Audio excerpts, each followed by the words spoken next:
கடந்த தேர்தலின் போது அதிமுக அளித்த வாக்குறுதிகள் பெரும்பாலானவை நிறைவேற்றப்படவில்லை என திமுக பொருளாளர் மு க ஸ்டாலின் குற்றம் சாட்டியுள்ளார். விழுப்புரத்தில் திமுக வேட்பாளர்களை ஆதரித்து வாக்கு சேகரித்து வரும் ஸ்டாலின் பல்வேறு தொகுதிகளில் அதிமுக வேட்பாளர்கள் விரட்டியடிக்கப்படுவதாக கூறினார்.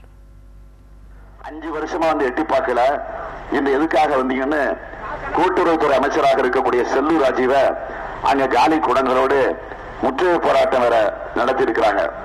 மழை வெள்ளத்தில் நாங்க பாதிக்கப்பட்டப்போ எங்களை கூட எட்டி கூட பார்க்கலையே என்று கும்மிடி பூண்டினுடைய அதிமுக வேட்பாளர் விஜயகுமார் ஓட ஓட விரட்டி அடிக்கப்பட்டிருக்கிறார். இதெல்லாம் கூட போட்டுங்க, போலீஸ் அதிகாரி ஒருத்தரை தேர்ந்தெடுத்து சென்னையில மயிலாப்பூர் தொகுதியில அவர் அதிமுக வேட்பாளராக நிறுத்தி இருக்கிறாங்க. அவர் பேரு நடராஜ். அந்த நடராஜன் நான் காலையில டெய்லி வாக்கிங்ல தொடர்ந்து பார்ப்பேன், டெய்லி பார்ப்பேன். நல்ல மனுஷன்.